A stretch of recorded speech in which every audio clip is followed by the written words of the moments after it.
오늘 본문에 있는 말씀을 근거로 성령의 충만함을 받았다고 하는 말씀으로 함께 은혜 받고자 합니다. 구약에는 명절이 여러 개가 있었죠. 유월절도 있었고 77절도 있었고 초막절도 있었는데, 지금 신약에 와가지고 우리들이 기독교의 좋은 공휴일이면은 성탄절이 있고 부활절이 있고 감사절이 있죠. 그런데 성경에 보면은 강림절이 있습니다. 우리가 성령 강령주일에 대해서는 그렇게 교회에서 말을 많이 안 하는데, 성부, 성자, 성령, 삼위일체는 똑같아요. 역할이 다르지 이 삼위일체가 하나님 아버지, 하나님 아들, 하나님 성령, 이 삼위일체가 기독교의 핵심이에요.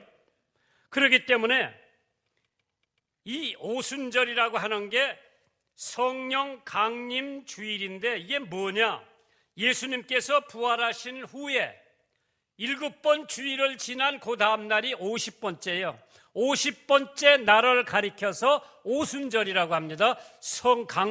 성령이 강림하신 날, 예수님이 하늘로 승천해 가시고 내가 너희들을 위해서 보혜사 성령을 보낸다고 그랬어요.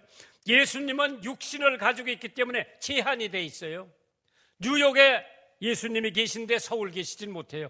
그러나 성령 하나님께서는 뉴욕에도 계시고 동경에도 계시고 파리에도 계시고 서울도 계시고 원천 안디옥 교회도 계신 줄 믿으시면 아멘 하시기 바랍니다. 그래서 이 오순절이라고 하는 것이 뭐냐? 펜테곤이라고 하는 거 얘기 들어봤어? 펜테곤이라는 게 국방성을 가리키는 거지요. 그게 왜 펜타곤이냐? 펜타라고 하는 것이 5이라는 숫자예요.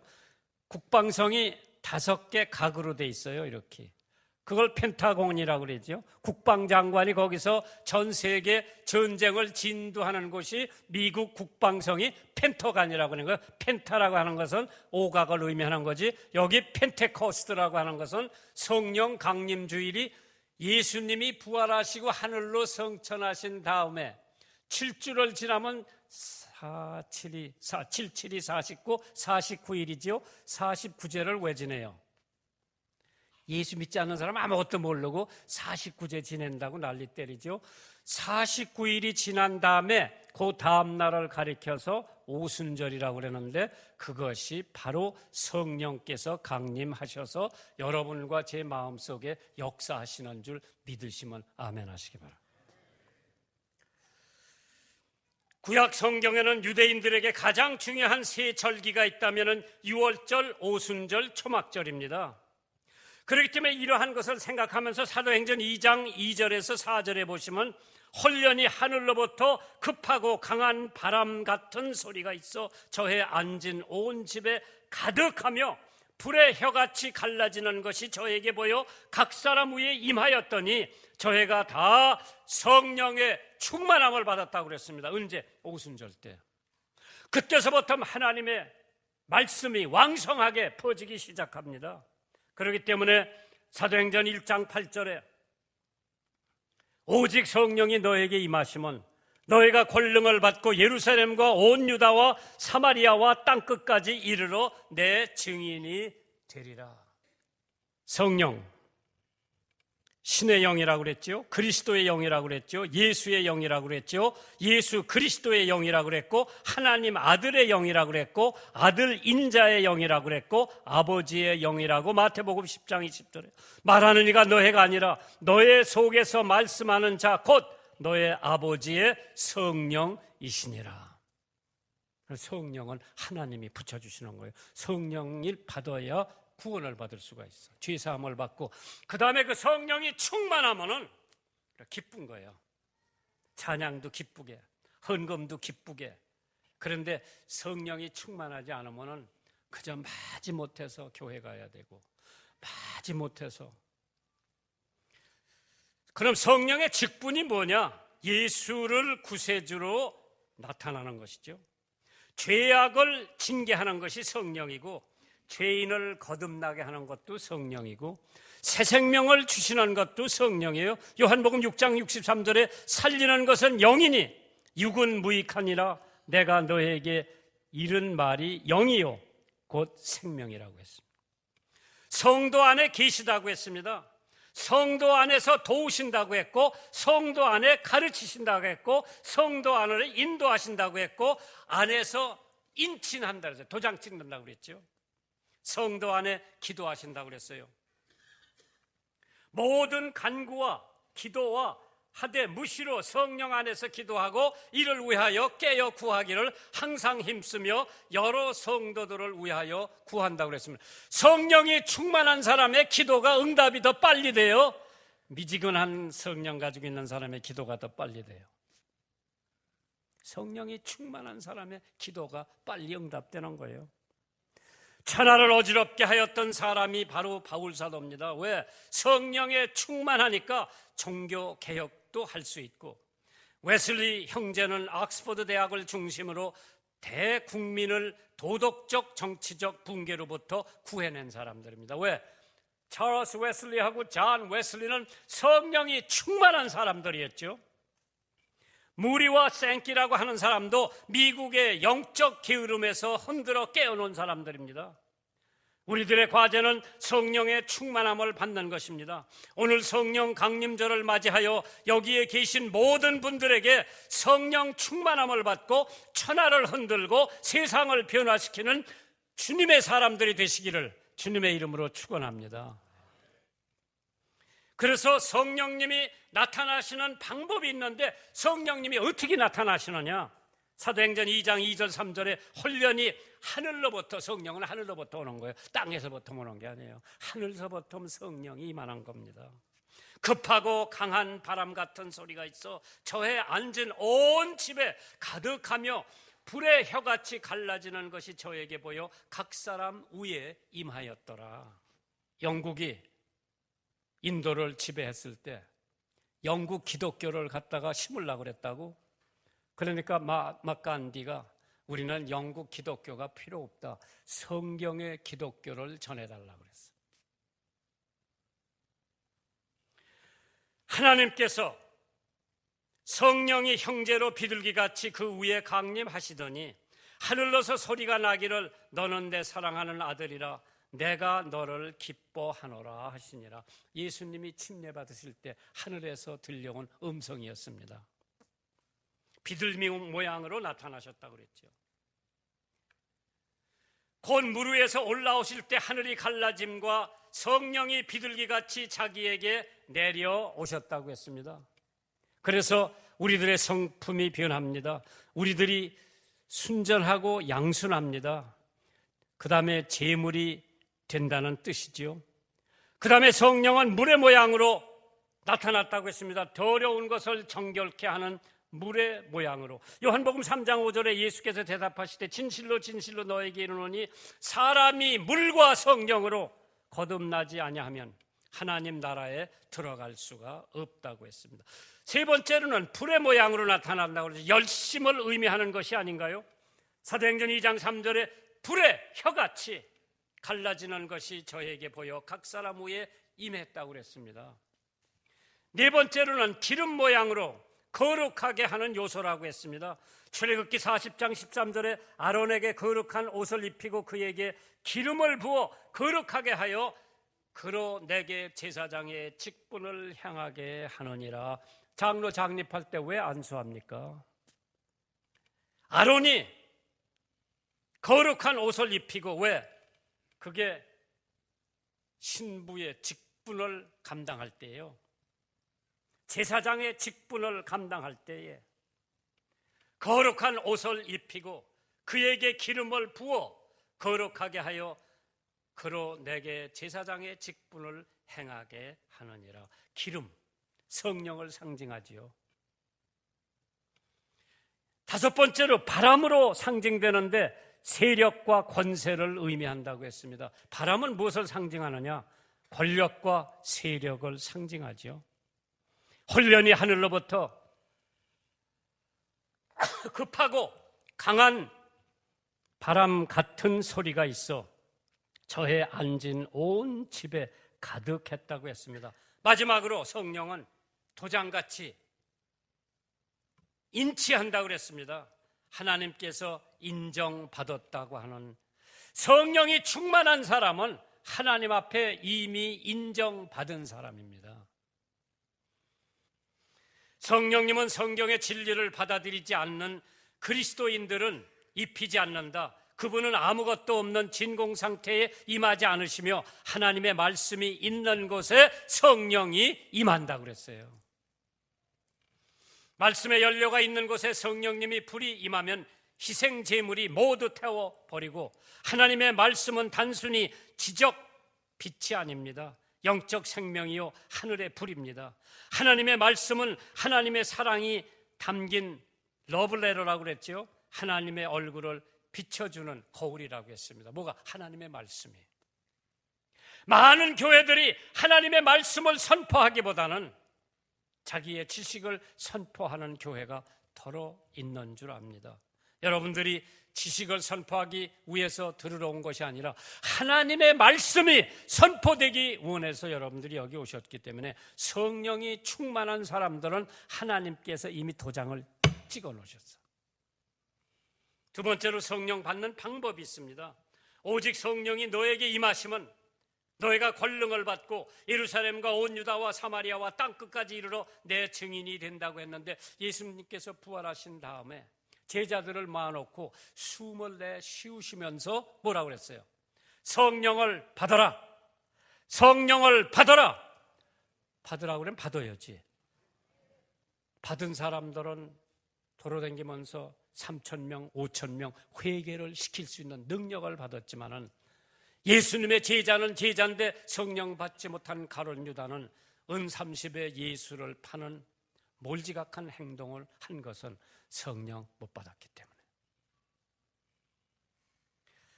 하나님께서 성령을 받으라고 외치면 성령을 받으세요. 일시적인 감동받는 방법, 사도행전 21장 4절에 제자들을 찾아 거기서 이래를 머무르더니 그 제자들이 성령의 감동으로 바울더러 예루살렘에 들어가지 말라 하더라. 사울 왕도 일시적으로 감동을 받아 예언을 했습니다. 부흥회 때 보면은 일시적으로 감동받아 눈물도 흘리고 작정도 하고 결심도 합니다. 그러나 얼마 못 되어서 다시 옛날 생활로 돌아가는 사람들은 성령의 충만함을 받지 못한 사람들이에요. 대만은 세상을 사랑했기 때문에 데살로니가로 갔고, 바울과 사역하고 동역하는 것이 재미없고 힘들고 돈 들었던 모양입니다. 만약 끝까지 바울과 사역을 했다면 대만은 어떻게 됐을까? 사랑을 받는 의원 누가와 또 데마가 너에게 무난하니라. 또한 나의 동역자 마가 아리스도하고 데마 누가가 무난하느니라. 내적 감동받는 방법, 중생을 의미합니다. 요한복음 3장 3절 너무 잘 아는 말씀이죠. 예수께서 대답하여 가라사대 진실로 진실로 네게 이르노니 사람이 거듭나지 아니하면 하나님 나라를 볼 수 없다고 했습니다. 하나님 나라를 볼 수 있는 구원의 역사는 성령께서 하시는 겁니다. 사망에서 생명으로 옮겨집니다. 내가 진실로 진실로 너에게 이르노니 내 말을 듣고 나 보내신 이를 믿는 자는 영생을 얻었고, 과거사죠. 심판에 이르지 아니하나니 사망에서 생명으로 옮겨졌다 그랬어. 어린아이와 같이 천국에 들어간다고 했죠. 낡은 사람을 벗어버리고 새 사람을 입으라고 그랬습니다. 무리 목사님을 초청해 부흥회를 하자고 목사님들이 의견을 내놓고 있는데, 어떤 목사님이 꼭 무리 목사여야 되겠느냐, 그 양반만 성령 독점권을 가지고 있더냐, 은근히 무리 목사 초청하는 것을 반대합니다. 그때 옆에 있던 목사님이 말씀하시기를, 무리가 독점권을 가지고 있는 것이 아니라 성령님께서 무리를 독점권을 가지고 있다고 그랬어요. 내가 성령 독점권을 가지고 있다고 할 것 같으면 내가 이쁜 사람만 나누어 줄 거예요. 그러나 성령이 나를 독점하고 계시기 때문에 나는 그것으로 만족한 거지요. 하나님께서 만일 우리가 성령으로 살면 또한 성령으로 행할 거니와 내 말과 내 전도함이 지혜의 권한 말로 하지 아니하고 다만 성령의 나타남과 능력으로 한다고 했습니다. 성령을 받아야 우리는 증거할 수가 있죠. 성령 받지 못하면 우리의 증거는 배짱 헛것입니다. 고린도전서 12장 3절에 그러므로 내가 너희에게 알게 하노니 하나님의 영으로 말하는 자는 누구든지 예수를 저주할 자라 하지 않고 또 성령으로 아니하고는 누구든지 예수를 주라고 할 수 없다고 했습니다. 그러면 성령 충만한 결과가 뭐냐? 사도행전 4장 31절에 빌기를 다함에 모인 곳에 진동하더니 무리가 다 성령이 충만하여 담대히 하나님의 말씀을 전하더라. 사도행전 11장 24절에 보시면 바나바는 착한 사람이요 성령과 믿음이 충만한 사람이라고 했습니다. 어떻게 하면 우리가 성령의 충만한 결과를 볼 수가 있을까? 열심히 성령이 충만하면 예레미야도 말씀을 전하지 않고는 못 견뎠죠. 베드로는 하루 3,000명을 회개시켰습니다. 남편, 부모, 형제 전도도 가능합니다. 누가? 성령에 충만한 사람만이. 우물가에 사마리아 여인이 있었습니다. 요한복음 4장에 나옵니다. 그는 예수님의 사랑을 깊이 깨달았습니다. 왜? 성령으로 역사가 이루어지니까. 행로에 피곤하신 예수님이 우물가에 앉아 있었을 때 제자들은 동네로 음식을 구하러 갔습니다. 그런데 오정쯤 되니까 여인 하나가 물을 길러 옵니다. 예수님이 말을 건넵니다. 나 물 좀 달라. 당신은 유대인이고 나는 사마리아 여인인데 우리는 상종하지를 않는데 왜 나더러 물을 달라고 말을 거느냐? 그때 예수님께서 물 달라는 사람이 어떤 사람인 줄 네가 알았으면 그 사람한테 물을 달라고 그럴 텐데 하니까 당신은 두루밥도 없고 물 기를 것이 없는데 어떻게 당신이 나한테 물을 줄 수 있느냐?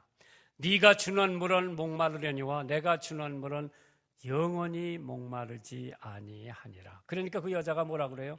나 그 물 좀 달라 그래. 그러니까 예수님께서 뭐라 그래요? 가서 너희 남편을 데리고 오너라. 저는 남편이 없습니다 했다고. 그러니까 네가 남편 5이 있었고 지금 데리고 사는 남자도 네 남편이 아니라. 깜짝 놀랐죠. 당신이 선지자인가 봅니다. 그 여자가 거기서 성령을 통해서 예수를 알게 되고 예수를 믿게 되고 물동이를 두고 우물에다 두고, 왜? 물동이 가지고 전도 못해요. 그거 두고 자기 마을에 뛰어가서 내 과거를 다 아는 사람을 내가 만났는데 그분이 구세주가 아니냐, 나와서 봐라.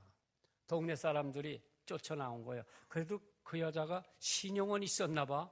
웬만한 사람 가서 내가 내 과거를 얘기해 준 사람을 다 만났는데 와서 보라 그러면 아이 저것도 사기치는구나 그랬을 텐데, 그래 그 동네에서 신용은 있었나 봐. 다 나와서 성경에 보니까 그 여자의 말보다 예수님을 보고 예수 믿는 사람들이 많았다고 그랬어요.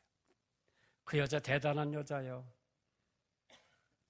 자기가 직접 전도는 못하더라도 예수님한테 데리고 와서 예수님을 만나고 믿게 할 수 있는 여인. 여러분들이 직접 전도를 못하면 교회 데리고 오세요. 우리가 전도할게. 왜 아멘 안 하지? 자기가 직접 전도해도 돼. 사랑이 넘칩니다. 성령 충만한 사람들은. 고린도후서 5장 14절에 그리스도의 사랑이 우리를 강건케 하시는도다. 우리가 생각한데 한 사람이 모든 사람을 대신하여 죽었은즉 모든 사람이 죽은 것이다. 보세요. 예수 그리스도가 전 인류를 위해서 십자가에 돌아가셨어. 왜? 하나님이 세상을 이처럼 사랑하사 죽기까지 주신 거예요. 세 번째로 성령이 충만한 사람은 기쁨도 넘치지요. 빌립보서 4장 4절에 주 안에서 항상 기뻐하라. 내가 다시 말하노니 기뻐하라. 누가 기뻐하는? 성령이 충만한 사람이 기뻐한 거지요. 그 다음에 능력이 넘칩니다. 우리의 힘은 연약하지만 성령께서 임재하시고 함께 하시면은 능력이 넘친다고 했습니다. 스가랴 4장 6절에 그가 내게 일러 가로되 여호와께서 스루바벨에게 하신 말씀이 이러하니라. 만군의 여호와께서 말씀하시되 이는 힘으로도 되지 아니하며 능으로도 되지 아니하고 오직 나의 신 성령으로 되느니라. 빌리그램 목사님이 성령이 충만해 설교를 할 때 3만여 명이 예수 믿겠다고 결심을 하더라고요. 성령의 역사가 아니면은 빌리그램 목사가 암만 설교를 잘해도 허공을 치는 것밖에 안 되죠. 그러나 거기 성령이 감미가 되면은 사람들의 마음에 화살처럼 가서 꽂힙니다.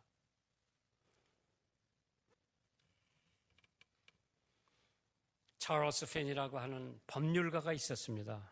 성경을 읽다가 회개하고 예수를 믿기로 결심을 합니다. 그 후에 그는 기도의 사람으로 유명한 사람이 됐죠. 찰스 G. 펜이. 성령이 그를 몽땅 소지를 했습니다.